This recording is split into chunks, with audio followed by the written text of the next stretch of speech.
Hi friends, video వస్తే తప్పకుండా like చేయండి. ఆద్య మీద లేనిపోని నిందలు వేస్తూ ఉంటుంది పద్మ.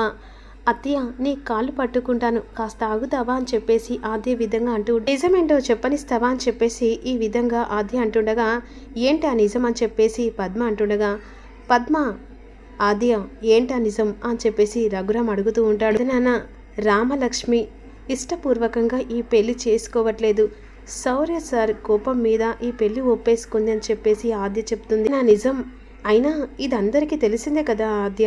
ఇల్లరికం ఉన్నామన్నందుకు కోపంతో సంబంధం తెగ్గేసుకొని వెళ్ళిపోయారు కదా, ఇది అందరికీ తెలిసింది కదా అని చెప్పేసి జానకి అంటుండగా, అసలు నిజం అది కాదు పెద్దమ్మ, అసలు దానికి దీనికి సంబంధమే లేదు, ఇది అస్మిత చేసిన పని అని చెప్పేసి ఈ విధంగా ఆద్య అంటూ ఉంటుంది. ఏమంటున్నావు? అయినా దీని మాటలు లేనిపోని అని ఇలాగే చేస్తుందన్నయ్య. దీని మాటలకు ముహూర్త బలం వెళ్ళిపోతుంది.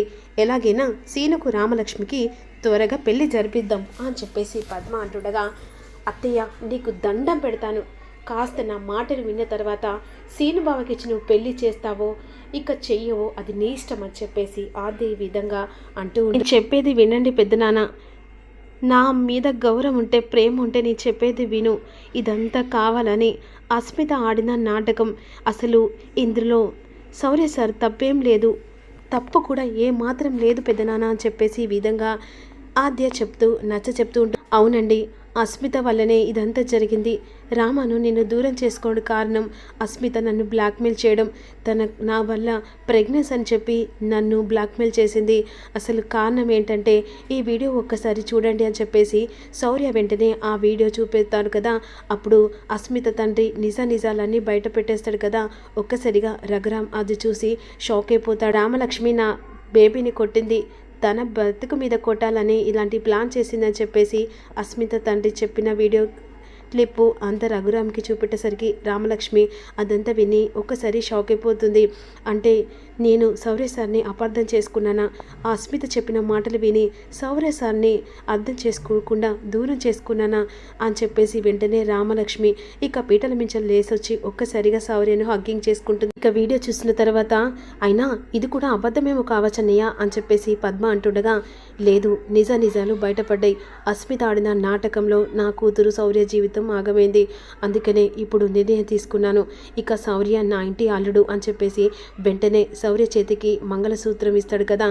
అప్పుడు పేటల మీద కూర్చున్న శౌర్య రామలక్ష్మి ఇక శౌర్య రామలక్ష్మి మేడలో 3 ముళ్ళు వేస్తుండగా ఇక పద్మ మాత్రం కోపంగా చూస్తూ ఉంటుంది. అయినా 7 వారాల నగలు పోయాయే అని చెప్పేసి అనుకుంటుండగా ఈ శౌర్య చేతుల మీదుగా రామలక్ష్మి 3 ముళ్ళు వేయించుకుంటూ ఉంటుంది. ఇక అలా వేసిన తర్వాత అందరి ఆశీర్వాదం తీసుకుంటుంది కదా. ఇదంతా ఒక్కసారిగా శౌర్య కలగంటాడు. అసలు పెళ్ళి అక్కడ జరగదు, రామలక్ష్మి నిజాలు బయట పెట్టాలని చెప్పేసి పెళ్లి మండపం దగ్గరికి శౌర్య తీసుకొని కారులో వస్తూ ఉంటుంది. అప్పుడు శౌర్య ఈ విధంగా అంటాడు, ఖచ్చితంగా రఘురామ్ గారు ఖచ్చితంగా ఈ వీడియో చూపిస్తే నమ్మిస్తాడు, అంతేకాకుండా రామలక్ష్మినిచ్చి పెళ్లి చేస్తారు, త్వరగా పదండి శౌర్య సార్ అని చెప్పేసి ఈ విధంగా కార్ని ఫాస్ట్గా డ్రైవింగ్ చేసుకొని తీసుకొని వస్తుండగా ఈలోపు ఆదిత్య శేషు వెంటనే ఎదురు పడతారు.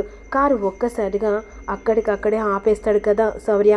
వీళ్ళేంటి ఇప్పుడు ఇక్కడికి వచ్చారేంటి? అక్కడ పెళ్లి జరిగితే రామలక్ష్మి జీవితం ఇక తెలియని అన్యాయం జరిగిపోతుంది, ఇప్పుడు ఎలా అని చెప్పేసి ఇక ఆద్య మాత్రం చాలా కంగారు పడిపోతుంటుంది. శౌర్య మాత్రం రామలక్ష్మి మెడలో 3 ముళ్ళు వేశానని చెప్పేసి అదే ఊహల్లో ఉంటాడు కదా. సడన్గా బ్రేక్ వేసేసరికి ఇక ఒక్కసారి కారు అక్కడికక్కడే ఆగిపోతుంది. వెంటనే కార్ల నుంచి శేష్ను, ఆదిత్యను, ప్రభాస్ను చూస్తూ ఉంటుంది. ఆద్య టెన్షన్ పడుతూ ఉంటుంది.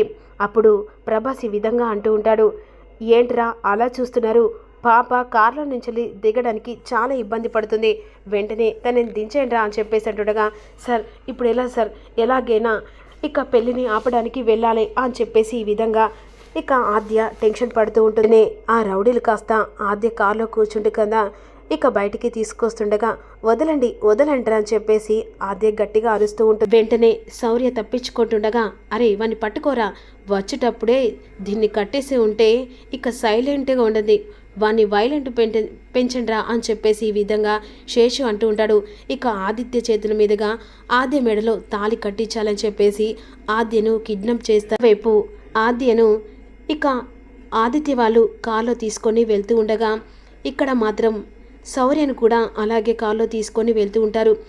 పెళ్లి మండపంలో రామలక్ష్మి మాత్రం మంత్రాలు జరుగుతుండగా పక్కన శ్రీను ఉంటాడు కదా, చాలా టెన్షన్ పడుతూ ఉంటుంది. ఆద్య మాత్రం చాలా కంగారు పడుతూ వదలండి వదలని చెప్పేసి గట్టిగా అరుస్తుంటుంది. ఇక మరోవైపు శౌర్య మాత్రం వాళ్ళ నుంచి తప్పించుకొని నిజాలు బయటపెట్టి ఎలాగైనా రామలక్ష్మి మెడలో తాళి కట్టాలని చెప్పేసి టెన్షన్ పడుతూ ఉంటాడు. శౌర్య వాళ్ళ దగ్గర నుంచి తప్పించుకుంటాడా, నిజాలు బయటపడతాయనేది అప్కమింగ్ రివ్యూలో రిలీజ్ చేస్తా. మీరు మిస్ కాకుండా లైక్ కొట్టి కొత్తగా చూసిన వాళ్ళు ఛానల్ని